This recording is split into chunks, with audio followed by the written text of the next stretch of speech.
Sana magustuhan niyo itong aking kwento. Hango sa kwento ni Will Roberts na aking isasalaysay sa inyo, sana magustuhan niyo.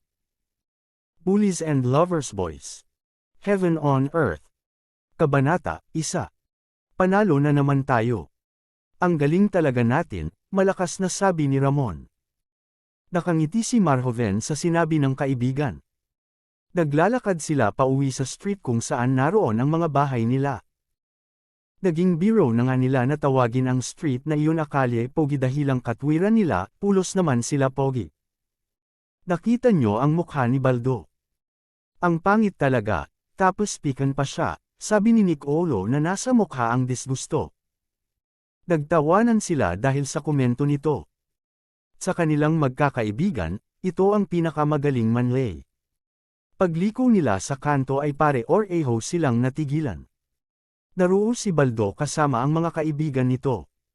Trouble, bulong ni Kyle sa kanya.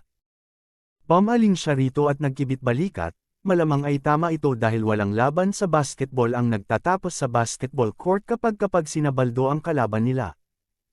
Mukhang masaya kayo, sabi ni Baldo.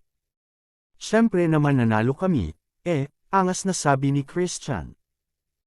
Kanina panalo kayo, ewan ko lang ngayon, nakangiting sabi ni Baldo. At parang sa isang action movie, pinaikutan sila nito, huminga siya ng malalim. Malapit nang magsimula ang trouble. Hindi naglipas sandali ay nagkagulo na sila, hindi uso ang 1:1 sa grupo ni Baldo dahil 14 ang mga ito.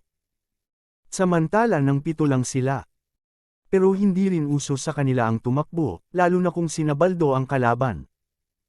Malakas na peto ang dahilan ng pagkaripas ng takbo ni Baldo at gaya ng dati. Sila na naman ang naabutan ng mga tanod sa crime scene at malamang. Hindi na naman mapapanagutan ni Baldo ang kalokohan ng mga ito dahil sila na naman ang maiipit, kayo na naman. Kahit kailan talaga pasaway kayo, sites sa kanil ng isang barangay tanod. Sumunod kayo sa barangay hall, naiiling na sumunod na lang sila rito. Siguradong magko-community service na naman sila kinabukasan. Maraming beses nang nagkabangga ang grupo nila at grupo ni Baldo pero sa tuwina ay lagi sila ang nasa sisi.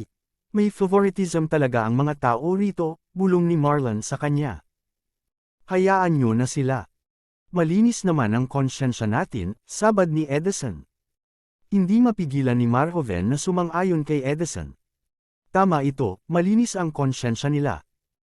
Hindi naman sila nang nagpasimula ang gulo at wala na siyang pakialam kung hindi sila paniwalaan ng matatanda. Trouble na naman. Bungad sa kanila ni Mang Renato nang makarating na sila sa barangay hall. Nakatira din ito sa street nila at sa lahat ng matatanda, ito lang naniniwala sa kanila. Sinenyasan sila nito na maupo. Sumunod naman sila maya-maya lang ay dumating ang kapitan nila at sinirmunan na naman sila. Sanay na sila at alam nila kung ano ang sasabihin nito.